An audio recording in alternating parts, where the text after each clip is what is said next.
Welcome back to another episode of Keeping Ag Real. This is Jenny Schweigert, your host.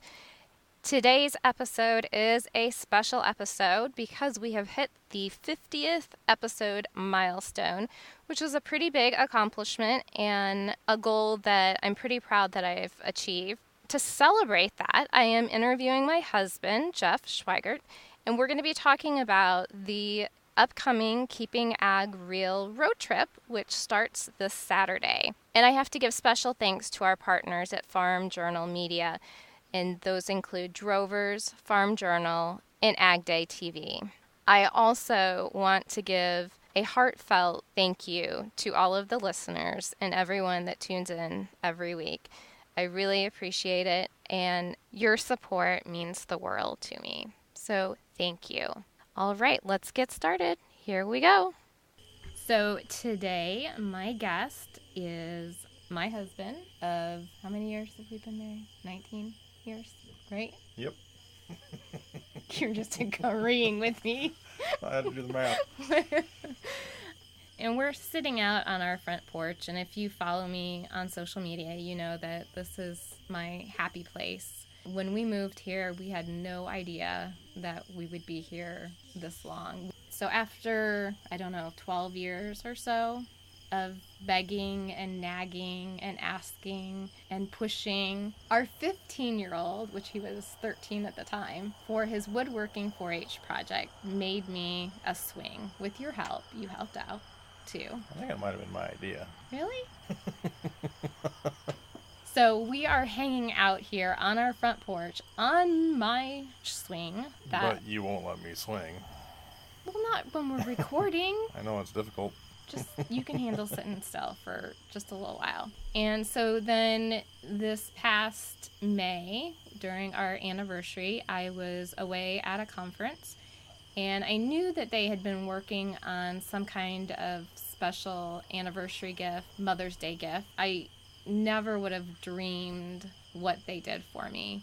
When I got home from that trip, the porch had been extended, and so we have a little area in front of where the swing is where there's a fire pit. It gives the kids a little bit more of an area so we can all five just hang out here. Do you want to say anything more about it? We can since sit here and you can watch the sheep. Well, yeah. And we can sit and watch the sheep, and you've got views of sunsets and you've got views of the sunrises. We are here to talk about the Keeping Ag Real road trip, which is kicking off this Saturday in Steamboat Springs, Colorado. I want to give a huge thanks to Farm Journal Media for partnering with us and really making this an experience that we can share with many more people than what we had envisioned. Thank you very much specifically to everyone at Drovers and Farm Journal and Ag Day. Would you like to introduce yourself, or do you want me to introduce you? I'm Jeff Schweigert, Jenny's husband, father of 3 boys. I'm an electrician.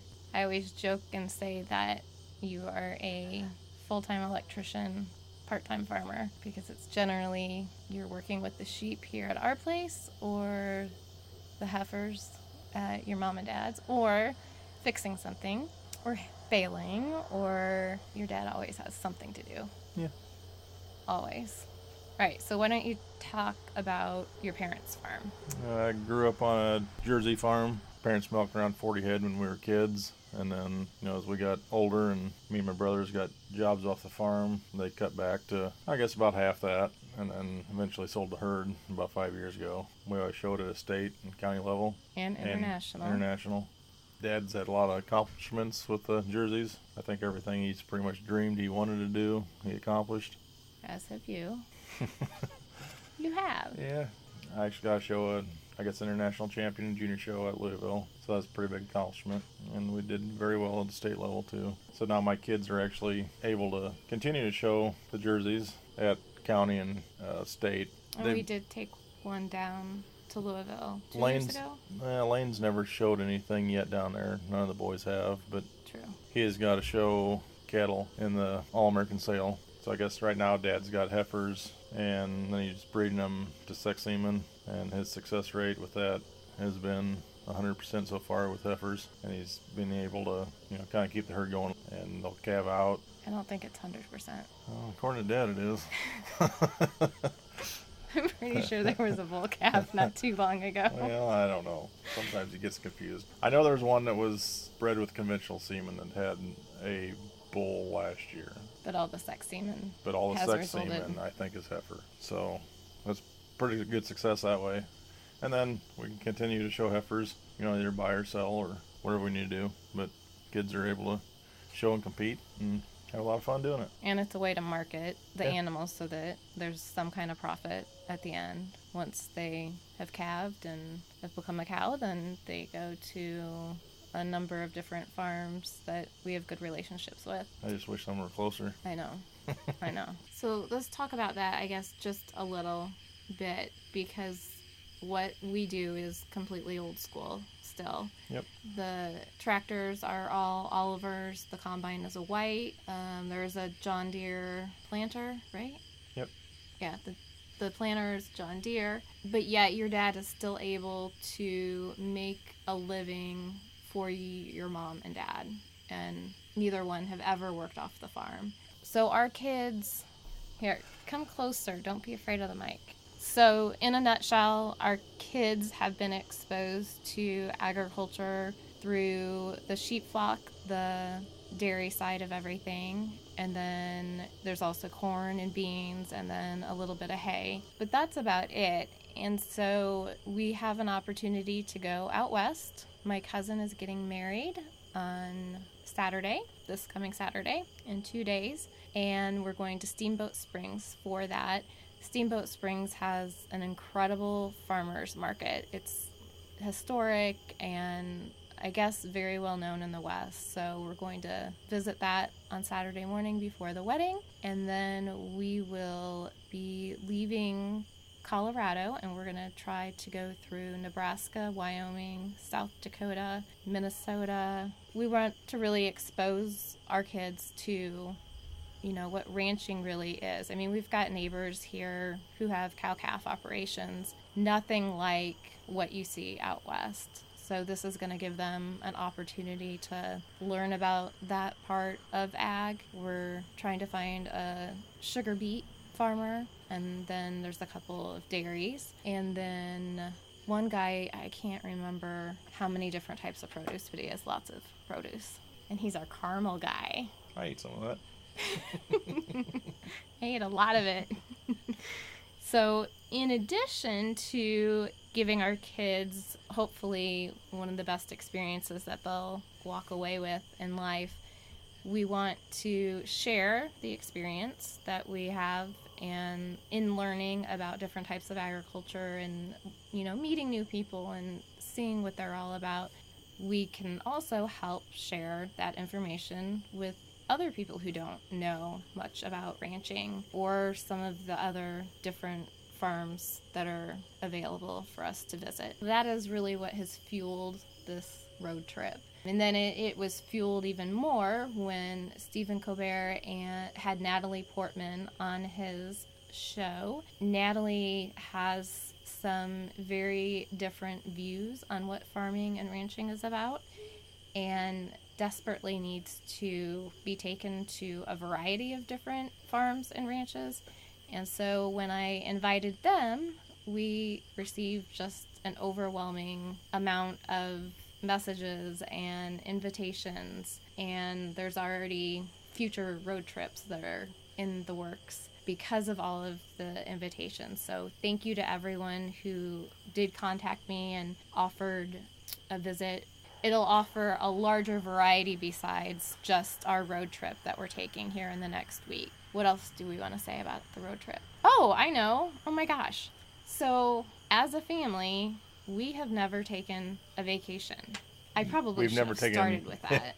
Never taken a vacation that ain't baseball related or cow related. Right. I broke my own rule by adding cows into the vacation. But it's okay because it's beef and not a whole lot of dairy. Somebody else's cows. Right. And the kids are so excited. I mean, we're going to see a lot of different monuments and things, but they're actually very excited about, seeing what goes on a real ranch. I know they'd like to go to Disneyland someday or Disney World, but it's exciting to see them as excited about visiting somebody's ranch as going to Disney World. And with our kids, I wouldn't be surprised if they enjoy going to the farms almost more. We'll have to wait and see, and we're going to share, and all of you can follow along. So we have talked about our road trip, and now we're kind of at the fun part of the interview. Well, fun for me. Might be scary for me. We will move on to some questions. I made a shout out both on Twitter and Facebook for some questions that I can ask Jeff. I don't know if it's Ollie or Oli, and I've never asked you, and I know you're listening. But so our Carmel man, he wants to know who your favorite Cardinal player is of all time. We're big Cardinal fans, by the way, if you didn't know that. I don't know, when I was younger, I really liked watching, Ozzie and Vince Coleman and Willie McGee and, those guys. But honestly, it's probably Matt Holliday. Really? I don't know. It's just, I've always kind of liked his attitude and just the way he acted on the field, on and off. And so Tiffany Cordy, if you are listening to this, I know you need to get Daniel and make him listen. Daniel don't like him, and I know that. But there's other people that don't too. But I just always thought he was a good player. And the next question comes from TJ Drudy, who is a longtime friend, in real life friend that Jeff has grown up with. And his question is, why are you a Cardinals fan when the Cubs are so much better? I don't know how the Cubs could be considered better when they've won a lot less World Series. They've been to the playoffs a lot less. This is going to take so much editing because you're talking so slow. And I think they've just won a lot less games. Should we tell the story about when we met, our rivalry? Oh. So when we met, I was actually a pretty diehard Cubs fan, and I've told this story on other podcasts, so I'll go through it fast in case you've already heard it. And he was and is still a diehard Cardinals fan. And when our oldest was born, I decided to convert so that our kids were not confused. And I know that there's Cub fans out there rolling their eyes right now and saying I am lame, but it's actually been a really cool experience with my family because it's created a rivalry and opened up communication with my family who is spread throughout the U.S. And so whenever there's important games going on, our cell phones start going off and we all start talking smack to one another. And so that's been really fun. I think I probably know the Cardinals better now than I did know the Cubs. Yes. And I went to the 84 That's pennant why I game. said you might as well just be a I was Cardinal at the fan 84 because pennant you don't know game. half the... That's how dedicated of a Cub fan family I come from. My cousins... I've been down to World Series games. I've been to playoff games. I was there when the Cardinals won the National League pennant against the Dodgers. I guess the real reason I'm a Cardinal fan is because that's what my parents were, and it's what Dad always watched when we were kids, and that's just kind of who you grew up watching. I guess if Dad was a Cub fan, I probably would have been too. We're going to move on to the next question, who is not only a friend in real life, but also a Twitter friend. And you can find him at SparkMandu. And so he's got two questions. The first question is, what is the most significant change you've seen in the small American farm within the past decade? The biggest change? Yeah. I guess better yields and a lot fancier equipment. A lot more, drones to planters and equipment that can monitor the soil, as it drives through the field. I guess change in the last 10 years is your modern agriculture with the precision ag. All right. So in addition to being a Cardinal fan, we've established that, and everything on the farm, you also have a love for the outdoors. Fishing, hunting, camping, and Spark would like to know, what tips and words of advice do you have for hogging catfish out of the river? And if you aren't from this area, we call it hoggin. People in other places call it noodling, right? Yep. Yeah, but we hog. And I shouldn't say we, because I haven't since And I haven't done it in a while, but I just keep your fingers bent back is 15 my years. opinion, just so maybe a snapping turtle won't bite them off. That's really the only advice I got. Those were the days. Can you believe I did that? That's kind of crazy. I was kind of crazy back then. Yeah. I'm not as fun anymore, am I? You work a lot more. All right, so we'll move on to the next question. What is the biggest lesson you hope your kids will learn about agriculture? And this is coming from a family member, Mrs. Carrie Schweigert. Yeah. Biggest advice? Yeah. Having animals, I think, teaches you a lot of responsibility. Like I said earlier, I grew up in a dairy farm. May not really liked it as a kid sometimes because you weren't able to leave. You always had to take care of the animals, but I enjoyed growing up that way. I'm glad I did. I enjoyed the fairs. I mean, that was our vacations. Still has been. It still up is. until next week. Yeah. And so, anyway, getting ready for another fair. And that's one reason we have sheep at our place, because I just really did take care of a bunch of cows, and the kids really enjoy the sheep. It's something easy for them to take care of, teach them responsibility. They have to, take care of them every day. I think there's something to be said, too, about lambing and experiencing life and death. Yeah, I think it just teaches a lot about life. Right. I mean, and to understand, I just think it's important for kids to, understand where their food is coming from. Our youngest son went through a period of time when he would not eat the meat until he knew who it was. And back then we named all the animals. And, yeah. And still everything's got a name. But they would always, if I'm grilling something out, we do. My youngest one would come up to me and he goes, "So who we eating tonight?"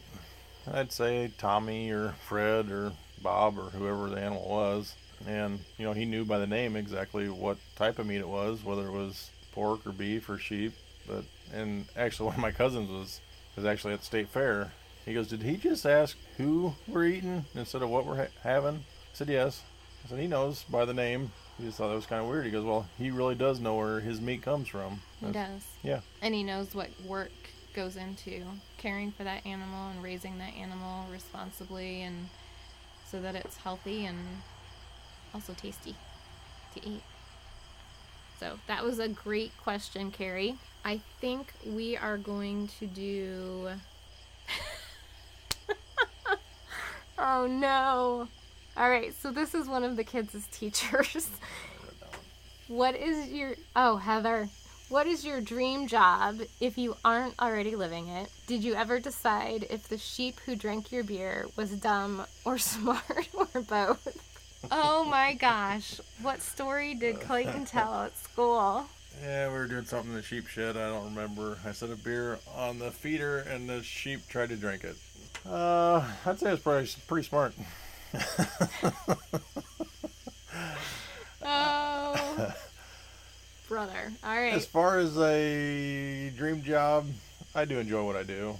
You've been an electrician since I've known you, more or less. Yeah, I've started working for the company I'm with since, I guess, 96. So I've been there a long time. And I enjoy it. There's a lot of different things that we do. I mean, you're not doing the same thing every day. But I guess if my dream job would probably be coming up with an idea.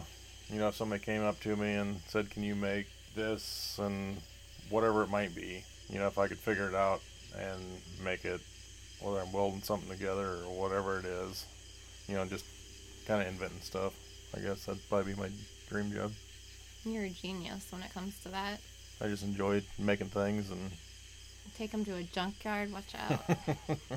One man's junk is another man's treasure. It's true. And then there's some things that I've made you get rid of, and then like a month later, I could have used that to make whatever. Yeah. That's part of marriage, though, right? So thank you, Heather, for that question. That was Heather, who is one of the teachers and also a friend. The last question... Okay, so the last question that we're going to ask here on the podcast is from Trent Michaels. And Trent and I have had a chance to get to know each other pretty well. He is a Jersey dairy farmer from up in Minnesota. And one day he had tweeted me and said, Schweigert, I know of a Schweigert family down in Illinois. Are you by any chance related?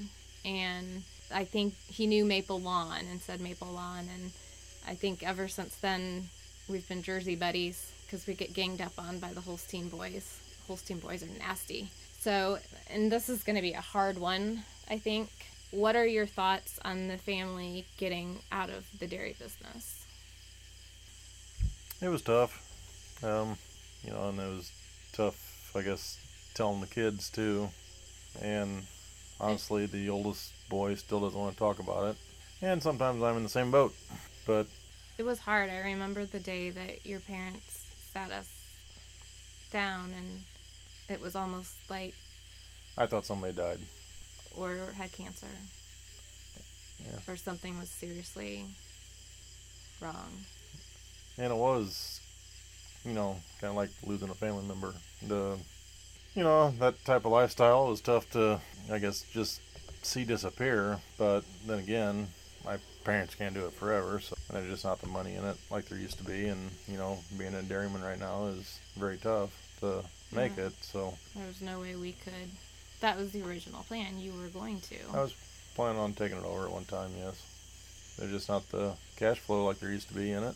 And just, my dad is actually one that told me to keep doing electrical, so I don't know. There's more to that than you're saying, but I'll let it slide. Trent also wants to know, what did it mean to you to grow up on a registered dairy farm? Registered Jersey dairy farm. I mean, what did you think, growing up and your mom and dad winning all of the awards and, banners after banners and silver plates and trophies? Probably took a lot of it for granted, honestly. I mean, Dad always did. Mom and Dad both. They did very well at the fairs. I mean, my mom grew up on a dairy farm, so she actually showed at some of the fairs longer than my dad did. I guess still show. And a quick side note, your mom's family got Leah Byer's family started in the Jersey business. And I guess that was my first conversation with Leah. I had no idea that there was that connection. So that was really cool to find out. So go back to, you took it for granted. My dad knows jerseys very well. He always did a great job of getting his cows bred, getting them back to the fairs, the following year. It seemed like he always knew what to breed to get something good. We'd take 15 head of cows to a fair, and probably all but 2 he was the breeder of, which means that, he was I guess for you that don't know, he had the mom and had the cow bred to a certain bull and, got a calf out of her, and just was able to keep that family going year after year. Did very well at it. So we've had premier breeder and exhibitor, or we used to get it quite often. We got breeder more than we'd had exhibitor, but we always did very well at the fair. I could be wrong, but I think we had champion cow in the junior show every year but one when we were juniors. And so 13 Illinois state champions. So I mean, we just did it, I guess, very exceptional, in the ring. And I didn't realize how, I guess, tough that really is until I got older. I guess owe that to my parents. What is, and I think I know the answer to this one, what is the best favorite Jersey cow you've ever seen or been around or worked with? The best that, as far as my cow, was Lauren. Really?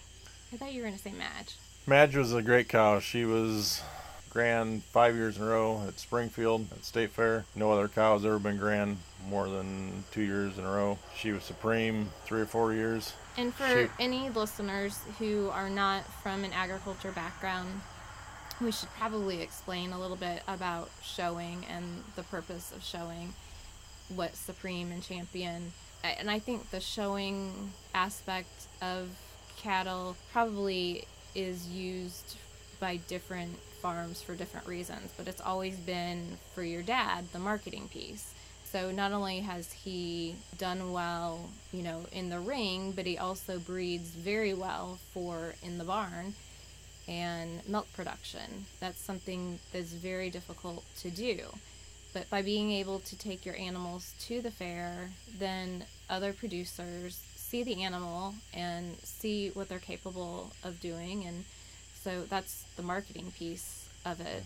You don't make a whole lot of money showing cattle at the fairs, but when you do good and you're consistently doing well in the ring, it's good advertisement. People hear so-and-so had champion or so-and-so had this, and then you got people from around the country or even world that want to come to your farm and take a look at it. So Madge was one of the, best jerseys in Illinois history.